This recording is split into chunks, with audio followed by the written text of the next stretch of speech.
जय गुरु जी। शुक्राना गुरु जी, अनंतम शुक्राना हमारे गुरु जी महाराज का। ओम नमः शिवाय। शिव जी सदा सहाय। ओम नमः शिवाय। गुरु जी सदा सहाय। शुक्राना, अनंतम शुक्राना। जितना शुक्राना करें उतना कम है।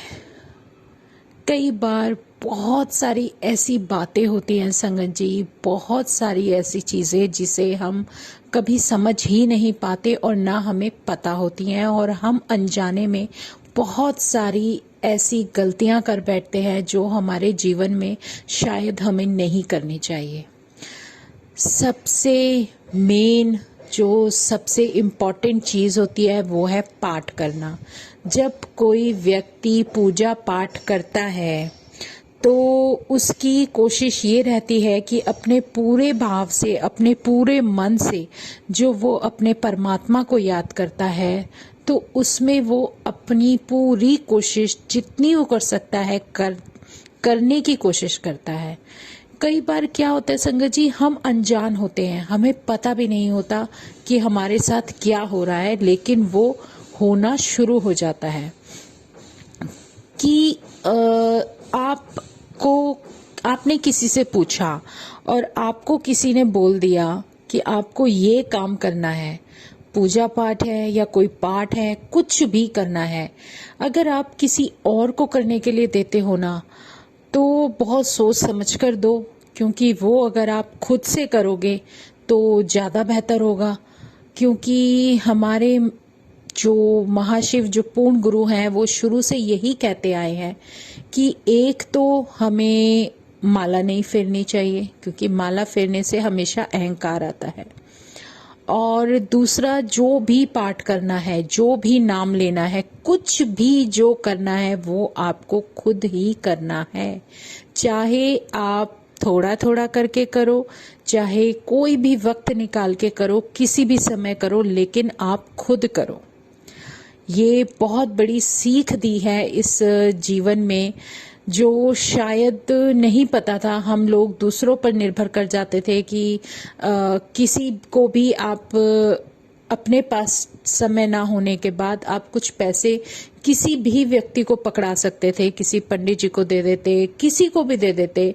वो किस तरीके से पाठ करते वो उनके ऊपर निर्भर करता है, उनके भाव के ऊपर निर्भर करता है। सबसे ज्यादा जरूरी बात होती है संगत जी, भाव। अगर आप दिल से कोई काम कर रहे हो ना, वो हमेशा अच्छा होगा। पता नहीं सामने वाले के अंदर वो भाव है या नहीं जो आपके अंदर है, जो आप चाहते हो कि वो काम उस तरीके से हो।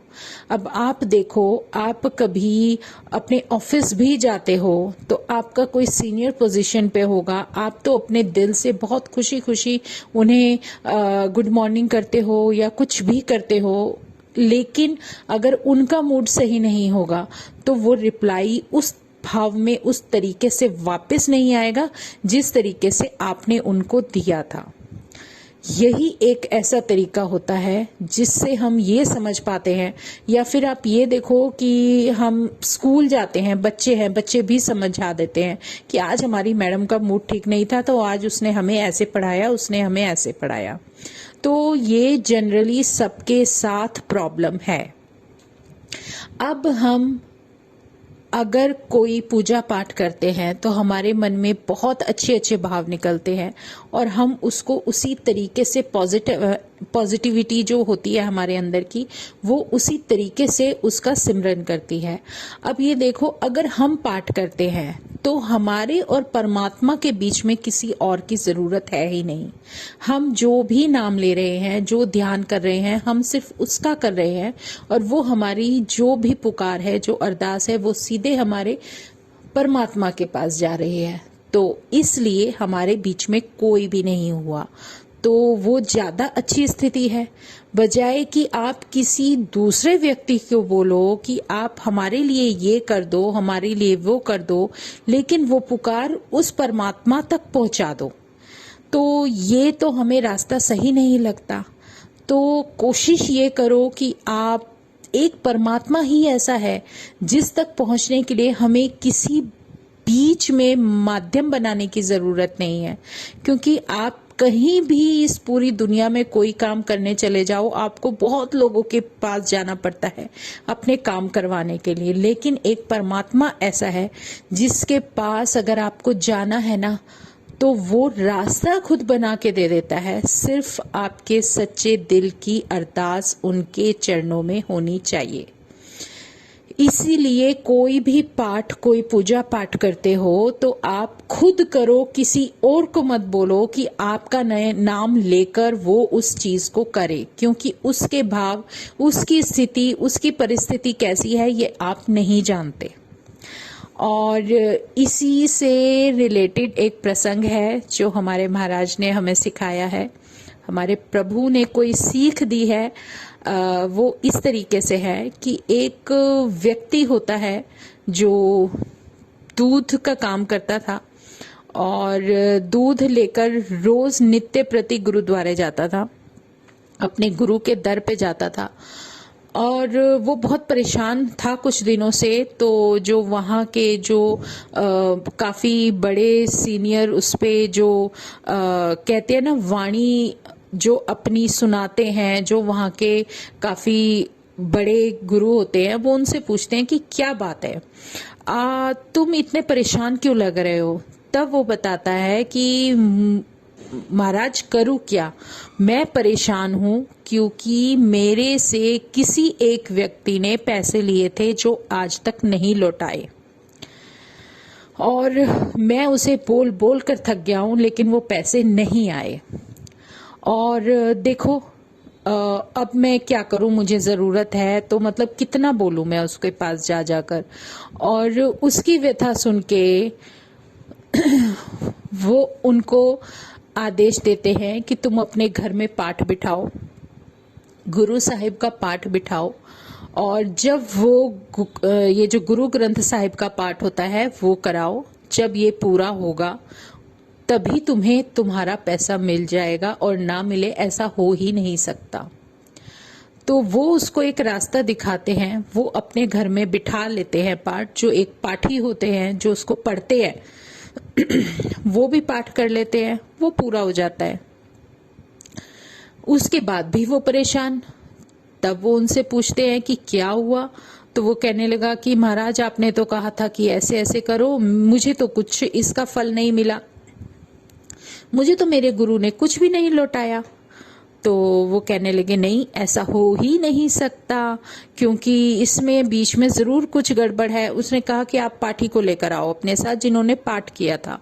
वो उस पाठी को लेकर आते हैं, तो बोलते हैं भाई हाँ बता क्या बात है, जो पाठ किया तुमने गुरु साहिब का, जो मैंने बताया था, क्या तुमने सही से किया। उसने कहा हाँ सही से किया, लेकिन गुरु साहिब से क्या छिप सकता है। उन्होंने वो पेज नंबर भी बता दिए जो उन्होंने बिना पढ़े पलटे थे। मतलब कि अगर तुम पाठ कर रहे हो और पाठ करते करते बीच में कुछ पेजेस पलट जाते हो, तो तुम्हें उसका फल कैसे मिलेगा।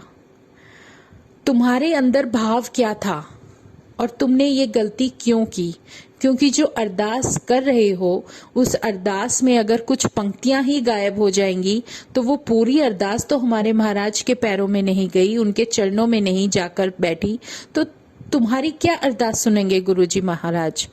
तो वो चीज उनको समझ आती है और वो माफी मांगते हैं, पाठी जी भी माफी मांगते हैं। फिर से वो दोबारा पाठ रखते हैं, दोबारा पाठ करते हैं, और वो पाठ करने के बाद फिर वो दूध लेके जाते हैं गुरुद्वारे। कहते हैं महाराज मेरा तो अभी तक पैसा वापस नहीं आया। तब वो कहते हैं कि तूने अभी पाठ पूरा किया है, तू घर जा, शाम तक तेरे पास पूरा अमाउंट पहुंच जाएगा। ऐसा हो ही नहीं सकता कि हमारे गुरु के सामने कोई अरदास हो और उनके द्वारा दिया कोई हुक्म कोई टाल सके। जो तुम्हारी किस्मत में नहीं है, अगर तुम्हारी अरदास सच्ची है तो वो तुम्हें जरूर मिलेगा। ऐसा हो ही नहीं सकता कि तुम्हें ना मिले। और सच में जब वो घर जाते हैं तो वो हैरान हो जाते हैं कि जिन्होंने उनका पैसा लौटाना था वो शाम तक उसी समय के अनुसार उनके पास आके माफी मांगकर उन्हें पूरा पैसा वापस देकर जाते हैं।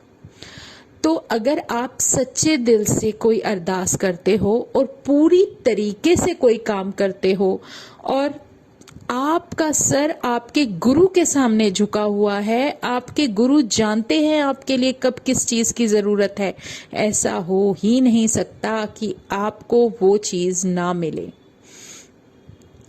तो ये हमारा विश्वास, पूजा पाठ सब कुछ उनके ऊपर है। अच्छा, गुरुजी ने हमें माला फेरने के लिए मना क्यों किया? क्योंकि हमारे महाशिव को भी आपने देखा होगा, उन्होंने कभी माला नहीं फेरी। अगर वो रुद्राक्ष धारण करते हैं ना, तो वो रुद्राक्ष अपने शरीर पर बांधते हैं, जैसे उनके बालों में है, उनके कंठ में है, उनके हाथों पर है, उनके पैरों पर है, गले में है, लेकिन कभी भी उन्होंने माला नहीं फेरी। वो उन्होंने एक ही वजह से नहीं फेरी कि जब माला फेरते हैं तो हमारे अंदर अहंकार आ जाता है। वो अहंकार इसलिए आता है कि हमारे मन में कहीं ना कहीं ये हो जाता है कि मैंने 108 माला फेर ली, 108 बार अपने प्रभु का नाम ले लिया। इसीलिए हमारे गुरुजी महाराज ने सिखाया है कि जितना हो सके आप बिना गिनती के नाम जपो। कोई काउंटिंग नहीं उसमें रखो कि आप उसको काउंट कर रहे हो, जी 108 बार ही करना है, मुझे इतनी बार करना है, मुझे इतनी बार करना है। आपके मन में आपके प्रभु का सिमरन रहे, लेकिन बिना किसी काउंटिंग के, और वो काम आपका हमेशा पूरा रहेगा। आपके पास पूरे दिन में कभी भी 10 मिनट है, 20 मिनट है, 15 मिनट है, जो भी समय आपको आपके जीवन में मिल रहा है, उस समय में उसको पुकारना शुरू कर दो, उसका सिमरन शुरू कर दो, उसका नाम लेना शुरू कर दो। आपको खुद से ही अपने अंदर बहुत अच्छी पॉजिटिव एनर्जी आनी शुरू हो जाएगी। ये हमारे प्रभु की कृपा है कि वो हमारे साथ, हमारे अंग संग इतना अच्छा ओरा बनाकर रखते हैं, वो इतनी कृपा बरसाते हैं, इतनी ब्लेसिंग्स देते हैं कि हमें इधर उधर देखने की जरूरत ही नहीं है। हमें सिर्फ अपने प्रभु के सामने बैठकर डायरेक्ट उनसे बात करनी होती है। इसी को हम सच्ची अरदास बोलते हैं। एक आप हो और एक वो परमात्मा है, उन दोनों के बीच में कोई कभी नहीं आ सकता। हमारी और उनकी बात जो भी होती है वो 1 to 1 होती है, बिल्कुल आमने सामने होती है। अब उसे करने के लिए हमारे परमात्मा को क्या करना पड़ता है, क्या नहीं करना पड़ता, ये उनकी रिस्पॉन्सिबिलिटी है, और वो जानते हैं कि उन्हें मेरे इस संगत को क्या देना है, क्या नहीं देना, क्या हमारे लिए सही है। लेकिन जब भी आप अरदास मांगो, हमेशा ये जरूर बोलना कि अगर मेरे लिए वो सही है तभी प्रभु देना, वरना मत देना।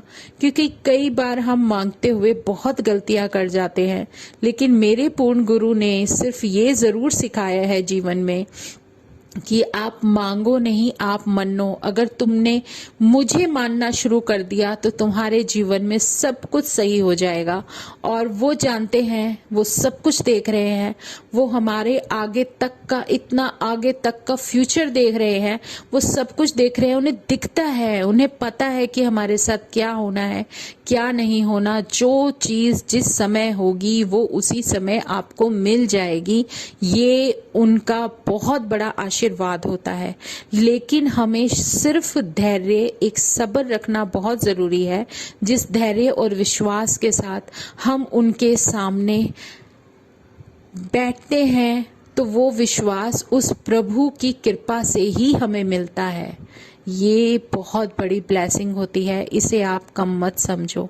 वैसे तो हमारे जीवन में, मेरे जीवन में तो ब्लेसिंग तभी मिल गई थी जब गुरुजी महाराज खुद ही साक्षात, उन्होंने अपने दर्शन दे दिए, वो साथ हो गए। तो उससे बड़ी ब्लेसिंग जीवन में कोई हो ही नहीं सकती।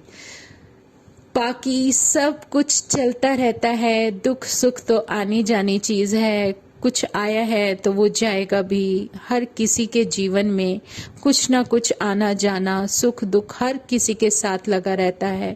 कोई ऐसी चीज नहीं है, अगर इंसानी शरीर है तो सब कुछ आपको भोगना है। वो आपके हाथ में कुछ है ही नहीं।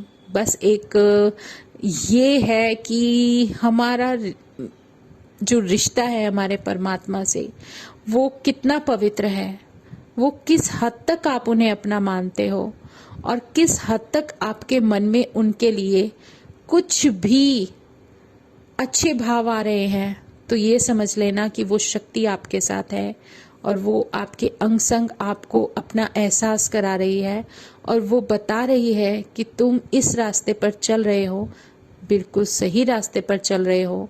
तुम्हें कब क्या करना है क्या नहीं, सब उस परमात्मा की मर्जी से होता है।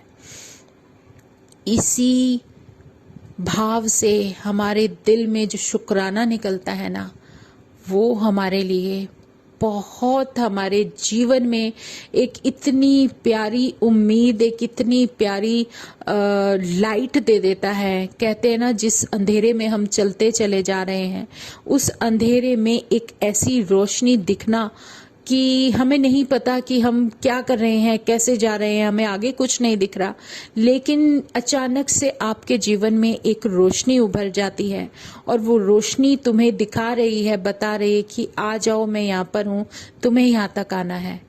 तो इससे बेहतर कोई रास्ता, कोई ब्लेसिंग, कोई कृपा हो ही नहीं सकती। जब परमात्मा तुम्हें कुछ दिखा देता है तो उससे बेहतर कुछ हो ही नहीं सकता। वो एक और प्रसंग था संगत जी, एक छोटी सी चिड़िया का था।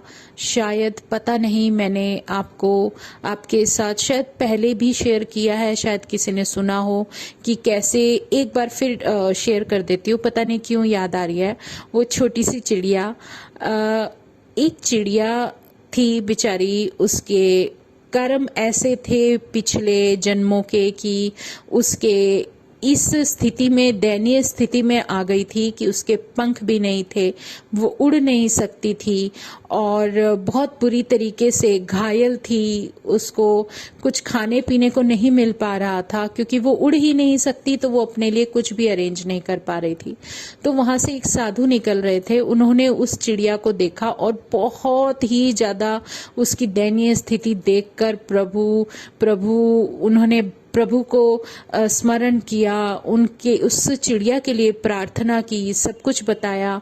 तब परमात्मा से जब उनका कुछ कांटेक्ट होता है, वो पूछते हैं उनसे और उसके लिए प्रार्थना करते हैं, तब भगवान उसको, साधु जी को बताते हैं कि इस चिड़िया का अब तुम्हें ये ऐसी लग रही है, तुम्हें दया आ रही है, लेकिन जो इसका पिछला जो जितना भी पुराना कर्मा था वो बहुत ज्यादा निंदनीय था, क्योंकि इसने कभी किसी के लिए कुछ नहीं किया, इसने कभी कोई दान नहीं किया, कभी नाम नहीं लिया और हमेशा लोगों से वसूली ही की है। और वो वसूली करता था तो उसने कभी ये नहीं सोचा कि मेरी वसूली करने से किसी को दुख हो रहा है, तकलीफ हो रही है, किसी के पास है या नहीं। इसको सिर्फ अपनी वसूली से मतलब होता था, मतलब एक उस टाइप का सूदखोर कह सकते हो। लेकिन अपने कर्मों की वजह से इस जन्म में उसको एक चिड़िया का जन्म मिला और चिड़िया कैसी, वो दयनीय स्थिति तुम देख रहे हो, तो इसमें मैं कुछ नहीं कर सकता, ये कर्म तो इसको भोगने होंगे। लेकिन बहुत प्रार्थना करने के बाद परमात्मा उस साधु को बोलते हैं कि इसको शुक्राना करना सिखाओ कि इसको चिड़िया का जन्म तो मिला, अगर जन्म ना मिलके प्रेत जन्म में भटक रहा होता तब इसका क्या होता। तो कुछ तो ऐसा होगा, कोई तो कर्म ऐसा होगा जिसकी वजह से इसने चिड़िया का जन्म ले लिया। और वो कहते हैं कि इसको शुक्राना करना सिखाओ, जो भी इसको मिला उसका शुक्राना करो, तो यही चीज इसको बचा सकती है।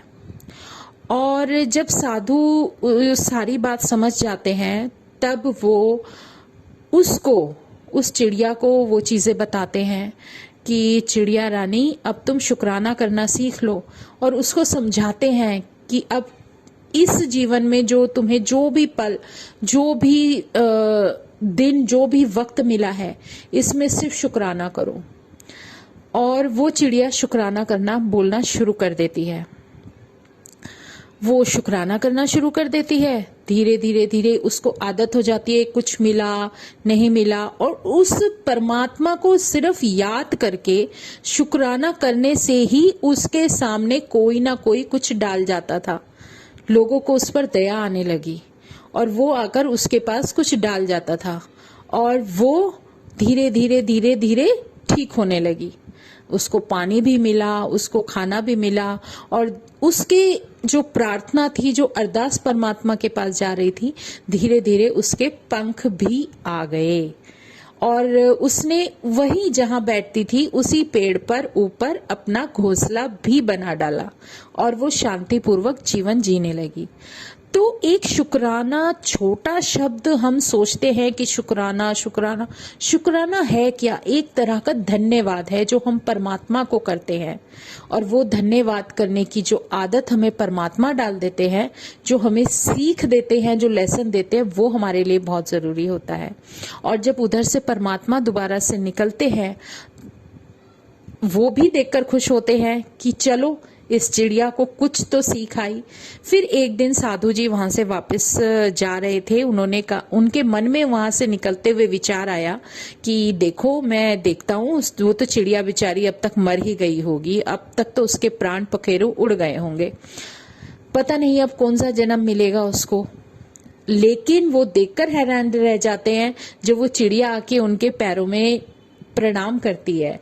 वो चिड़िया खुद बोलती है कि प्रणाम करती है कि तुमने मुझे सिखाया था, मेरे गुरु तुम हो, तुमने मुझे सिखाया था कि मैं शुक्राना बोलूं, और उस शुक्राना बोलने की वजह से आज मैं बिल्कुल ठीक हो गई हूं। तो ये बहुत बड़ा शुक्राना है परमात्मा का, उस परमात्मा ने जिसने ये राह दिखाई। तो बहुत बहुत शुक्राना, अनंतम शुक्राना। और संगत जी, आज पता नहीं क्या हो रहा है, गुरु जी मेरे को एक स्टोरी और याद दिला रहे, पर नहीं, मैं नहीं बोलूंगी, मैं कल ही आपके साथ सत्संग शेयर करूंगी। तो जय गुरु जी, शुक्राना गुरु जी, अनंतम शुक्राना हमारे गुरु जी महाराज का। और अपने प्रभु का सिमरन करते जाओ और आप अपने जीवन में आगे बढ़ते जाओ। जय गुरु जी, शुक्राना गुरु जी, जय गुरु जी। ओम नमः शिवाय, शिव जी सदा सहाय। ओम नमः शिवाय, गुरु जी सदा सहाय। जय गुरु जी, शुक्राना मेरे गुरु जी महाराज, अनंतम शुक्राना।